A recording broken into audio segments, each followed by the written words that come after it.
5월 13일 목요일 왕을 찾아 떠나는 여행. 여러분의 성경 가이드 문찬호 목사입니다. 오늘 본문은 사무엘하 1장에서 4장입니다. 권모 술수 앞에서 다윗은.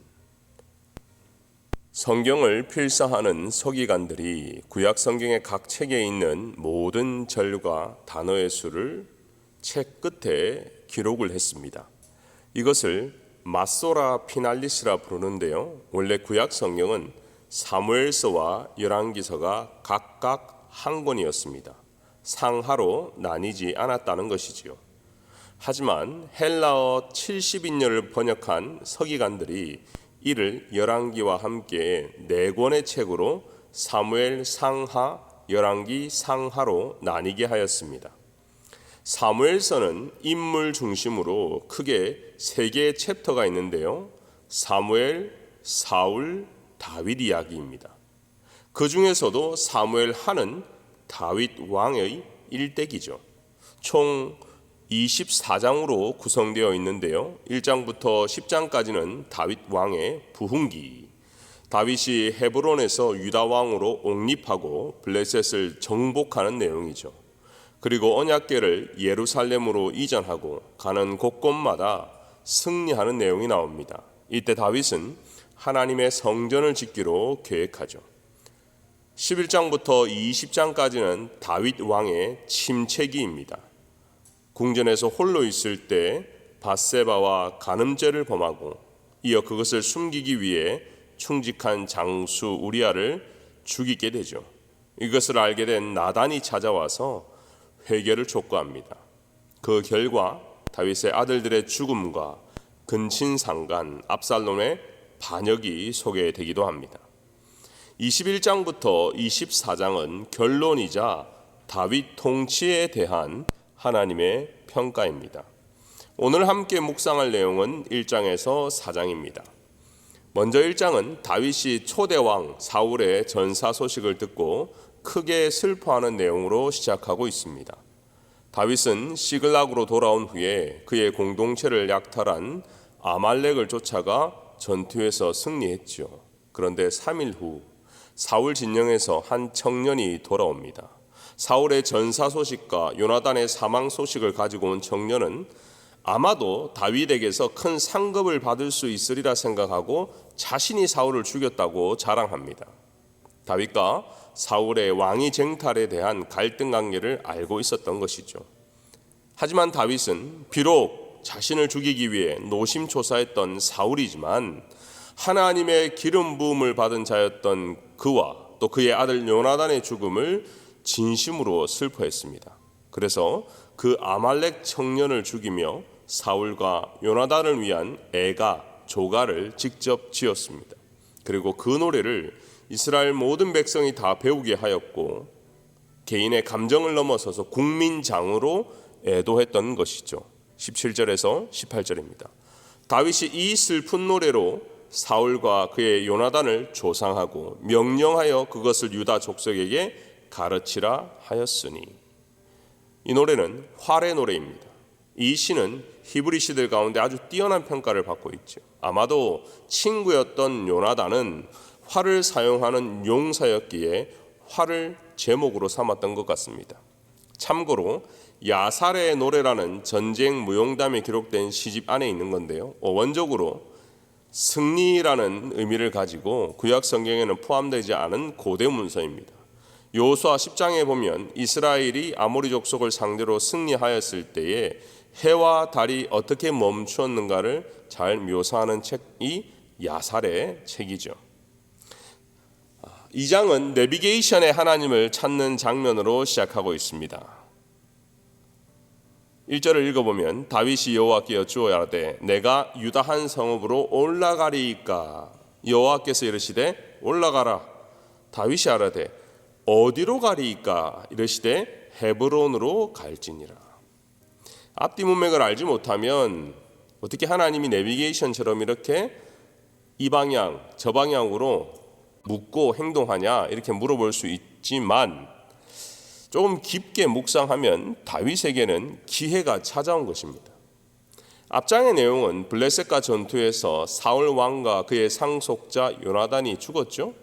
이스라엘이 패전한 것입니다. 국가적으로 위기이고 전국이 혼란할 때 이제는 영웅이 나서야 하는 것입니다.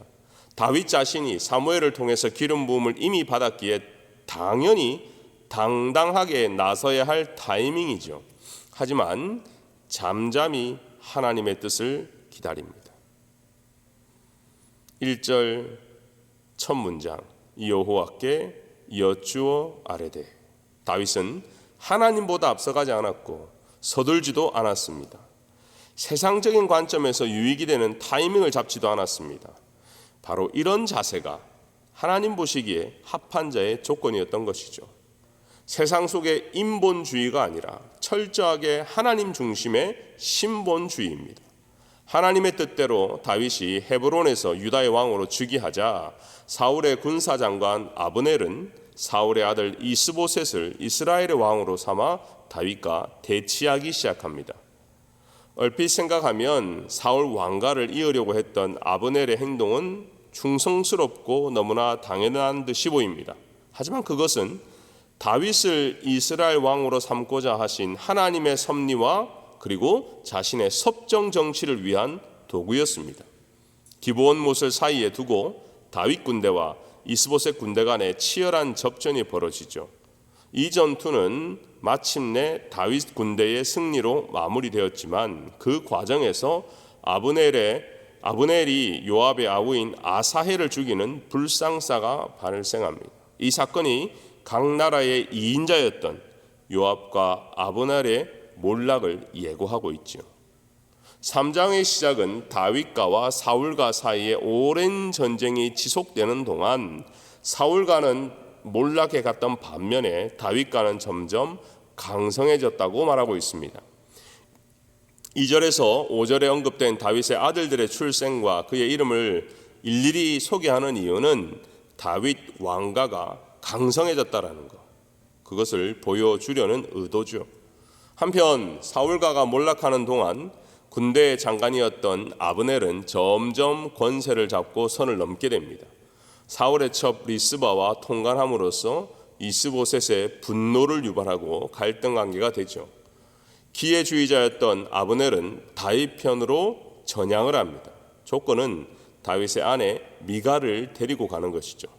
다윗은 동족 상잔의 비극을 가급적 억제하고 통일 왕국을 건설하기 위해서 아브넬에게 관대하게 대해줍니다. 그리고 언약을 이행하고자 합니다. 하지만 죽은 동생의 복수와 불만으로 인해 마침내 아브넬은 요압에게 살해되고 맙니다. 마지막 4장은 아브넬의 죽음 소식이 이스보셋에게 알려지면서 사울의 집안은 점점 무너집니다. 그것을 성경은 손에 맥이 풀렸다고 고백하고 있습니다. 충격이죠. 사울과의 내분과 몰락은 가속화되었고 마침내 이스보셋은 레갑과 바아나라고 하는 두 측근들에게 피살되어 버립니다. 대세를 알고 다윗에게 인정받으려는 속셈에서 레갑과 바아나가 이스보셋의 머리를 베어 다윗을 찾아간 것이죠. 하지만 다윗은 그들의 간교한 그들의 저의를 파악하고 그들을 처단해버립니다. 이는 이스라엘 통일왕국을 이룩함에 있어 사람의 권모술수가 아니라 오직 하나님의 은혜와 공의를 바탕으로 삼고자 했던 다윗의 뚝심 있는 정치 그리고 하나님 앞에서의 신본주의 신앙을 보여준 것입니다. 다 같이 기도하겠습니다.